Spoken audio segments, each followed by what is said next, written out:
ঘুমাচ্ছিলাম, তখন আমার স্বামী আমাকে গলা টিপে ধরে। আচ্ছা। গলা টিপে ধরার পরে কোনো রকম ভাবে আমি ছাড়াতে পারি না। গলা টিপে ধরার পরে তারপরে আমার নাক কামড়ে দেয়, নাক কামড়ে নিজের মুখে নিয়ে নেয়, নাকের এই ডগাটা। তারপরে আমি যখন আরও ছাড়ানোর চেষ্টা করি, আমাকে পুরো মেরে ফেলে দেওয়ার চেষ্টা করে। ছাড়ানোর চেষ্টা করলেও আমার আঙুলটা কামড়ে দেয়, আঙুলটা কামড়ে ডগাটা কামড়ে নিয়ে নেয় মুখের মধ্যে। পুরো নাক কামড়ে খেয়ে নেয়? হ্যাঁ। আচ্ছা, কি কারণে এরকম করলো?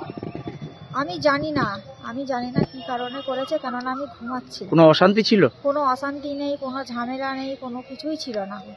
কি নাকটা ভালো লাগতো এরকম কিছু বিষয় ছিল? আচ্ছা, মুখটা সুন্দর।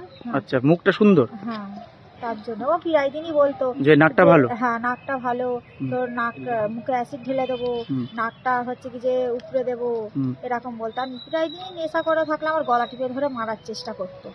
তবু আমি নিজেকে বাঁচার চেষ্টা করতাম, কিন্তু সেদিন এমন হয়েছিল আমাকে পুরো হাফ মারাই করে ফেলেছে। আমি অনেক কষ্ট করে আবার মারা গেছিল, দুটো দরজা ভেঙে আমার মা আমাকে বাঁচিয়েছে।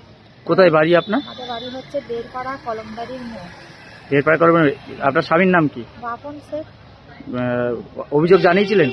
হ্যাঁ, অভিযোগ জানিয়েছি, ওকে পুলিশ অ্যারেস্ট করেছে, এখন আছে, এখানেই আছে, শান্তিপুর থানাতেই আছে। আপনি চাইছেন ওর সাজা হোক? আমি চাই ওর শাস্তি হোক, সাজা হোক, ও যেন জামিন নিয়ে ছাড়া না হয়।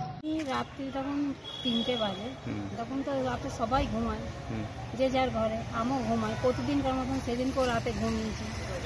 এবার রাত্রি আবার ঘুম ভেঙে গেছে, ঘুম ভেঙে আমি আবার ঘুম ভেঙে আবার মানুষ ঘুমায়, বাইরে থেকে এসে ঘুমাতে লাগে।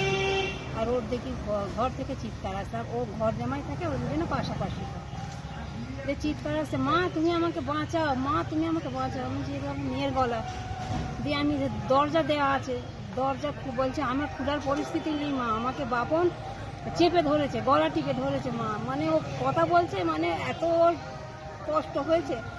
দিয়ে আমি দুটো দরজা ভেঙে ওকে আমি গিয়ে দেখি আমার জামাই ওকে গলা টিপে ধরে আছে, নাক কামড়ে নিয়েছে, নাক দিয়ে রক্ত বার হচ্ছে, আঙুলটা কামড়ে নিয়েছে, রক্তটা দিয়ে আমি ওকে ছাড়াতে, আমাকে আমার জামাই মারতে যাচ্ছে। দিয়ে আমি ভয়ে আমার পাশের বাড়ি আমার জায়ের ছেলেকে ডাকি, ও আসে, যে কোনো রকম করে আমার মেয়েটাকে ছাড়াই, তারপর ওকে কামড়ে ধরে, আমার এই জায়ের ছেলেকে, ওকেও কামড়ে নিয়েছে।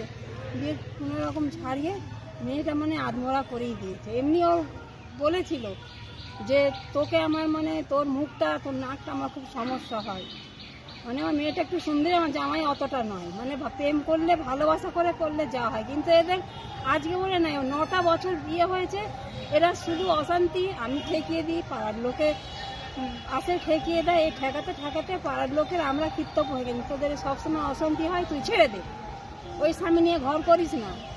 মানে কাজ ও করে, ও আবার আমাকেও বুঝা দিতে হয়। আমি পরের বাড়ি কাজ করে খাই, আমার স্বামী নেই, ছেলে নেই, পুরো শাশুড়ি নিয়ে থাকি, আমার হার্টের রোগ, আমার অনেক রোগ নিয়ে থাকি। তার সত্ত্বেও এদের অশান্তি হয়, আমি ঠেকিয়ে দিই, পাড়ার লোকে ঠেকিয়ে দিয়ে যে কীর্তন হয়ে বলেছে ছেড়ে দে, যে বললো ছেড়ে দেবো, একটা বাচ্চা হয়ে গেছে, এই বলে কে জানে যে রাতে ঘুমানোর পর আমার মেয়েকে এইভাবে মারবে। মানে অর্ধেক হাফ মার্ডার যাকে বলে সেইটাই ছিল, নাকে 7টা সেলাই পড়েছে, এই আঙুল যখন। মানে আমরা খুব অসহায়, আমাদের পাশে কেউ নেই, আমার না ছেলে আছে না স্বামী আছে, কেউ নেই।